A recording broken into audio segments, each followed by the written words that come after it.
Hello and welcome here. Though given the events of Christopher Nolan's third DC film, it doesn't seem very likely that Bruce Wayne's ultimate goal would come to pass, The Dark Knight Rises painted a positive picture of Gotham's post-Batman future. The critically acclaimed Dark Knight trilogy by Christopher Nolan chronicles Bruce Wayne's brief but intense time as Batman, from his training with the League of Shadows to his retirement following his victory over Bane. At the conclusion of The Dark Knight Rises, Christian Bale's Batman decides to hang up the cape and hand the torch to an unsupervised new hero, in contrast to the majority of previous Batman portrayals.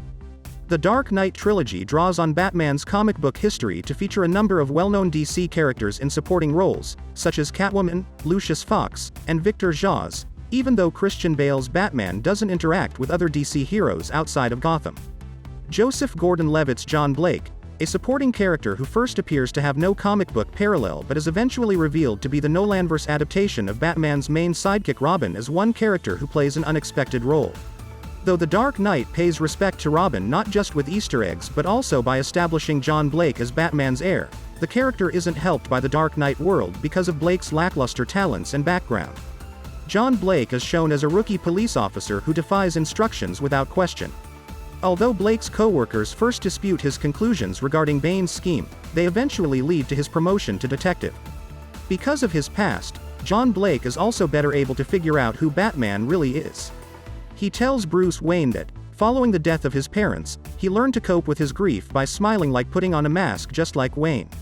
In addition to his intelligence, John Blake has remarkable fighting prowess, albeit he refrains from employing deadly force, something he later regrets doing to one of Bane's adherents. It's no accident that John Blake possesses these traits in common with comic book Robins like Dick Grayson and Tim Drake.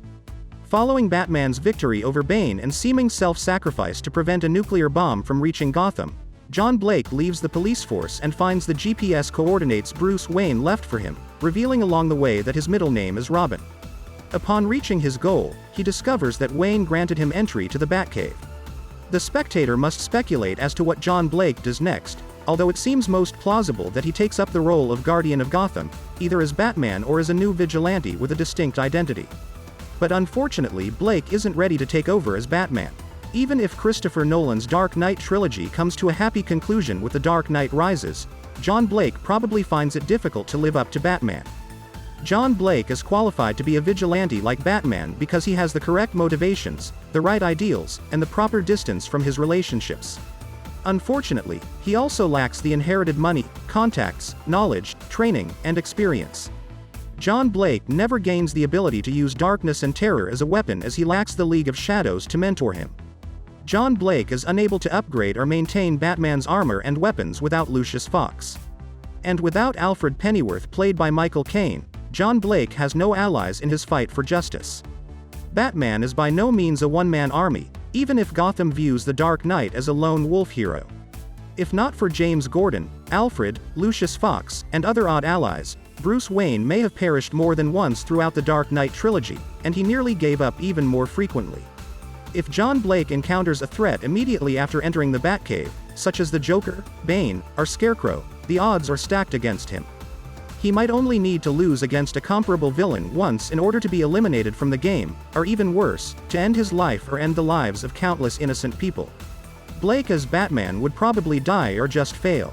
Despite having all the resources, support, money, and training needed, Bruce Wayne barely made it as Batman for around 10 years. Given his shattered back and wounded knee from The Dark Knight Rises, Batman's quiet retirement is truly miraculous. Without his previous psychological and physical training, resources, and connections, he would not have been able to combat Bane and save Gotham. Someone who could fade into obscurity at any moment and for whatever long he desired would likewise find it easy to lead a second life. On the other hand, if something goes wrong during one of John Blake's missions, he may end up dead or seriously injured. If John Blake finds it difficult to adjust to Batman's lifestyle, he might not be able to accomplish tasks like escaping the pit, counteracting Scarecrow's fear gas poisoning, or taking on the Joker's impersonators in uniform. And if all John Blake got from Batman in The Dark Knight Rises was Bruce Wayne's wealth, then his time as a vigilante may have ended tragically soon after, leaving Gotham much more dejected than if Batman's heir had never materialized. Please like this video and subscribe to my channel. See you soon.